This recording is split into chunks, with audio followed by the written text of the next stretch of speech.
نبوت سے قبل حضرت شعیب علیہ السلام کے ہاں حضرت موسیٰ علیہ السلام بکریاں چرایا کرتے تھے۔ ایک دن ایک بکری ریوڑ سے الگ ہو کر کہیں کھو گئی۔ حضرت موسیٰ علیہ السلام جنگل میں اسے آگے پیچھے تلاش کرتے کرتے بہت دور نکل گئے۔ اس سے آپ علیہ السلام کے پاؤں مبارک پر ورم آ گئے اور زخمی بھی ہو گئے۔ بکری تھک ہار کر ایک جگہ کھڑی ہو گئی، تب جا کر کہیں حضرت موسیٰ علیہ السلام کے ہاتھ آئی۔ آپ علیہ السلام نے اس پر بجائے غصہ اور زد و کوب کرنے کے اس کی گرد جھاڑی اور اس کی پشت اور سر پر ہاتھ پھیرنے لگے، ماں کی ممتا کی طرح اس سے پیار کرنے لگے۔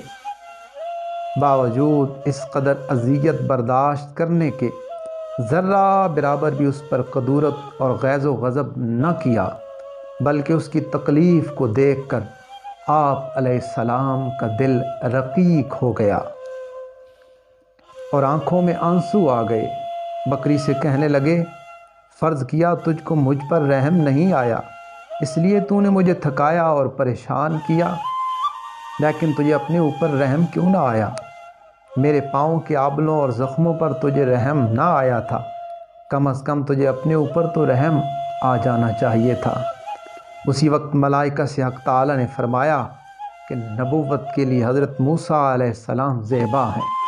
امت کا غم کھانے اور ان کی طرف سے ایذا رسانی کے تحمل کے لیے جس حوصلہ اور جس دل و جگر کی ضرورت ہوتی ہے وہ خوبی ان میں موجود ہے۔ نبوت سے قبل تقریباً کئی نبیوں نے بکریاں چرائیں۔ اس کی حکمت یہ ہے کہ تاکہ بکریوں کے چرانے سے انبیاء کرام علیہم السلام کا صبر اور وقار ظاہر ہو جائے۔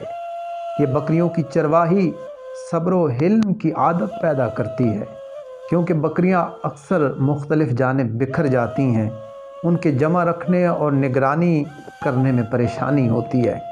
اس کام کے لیے دل و دماغ کا قابل برداشت ہونا ضروری ہے۔ اس حکایت سے ہمیں درس حیات یہ ملتا ہے، مخلوق خدا پر رحم کرنے سے دنیا و آخرت میں سرفرازی ملتی ہے۔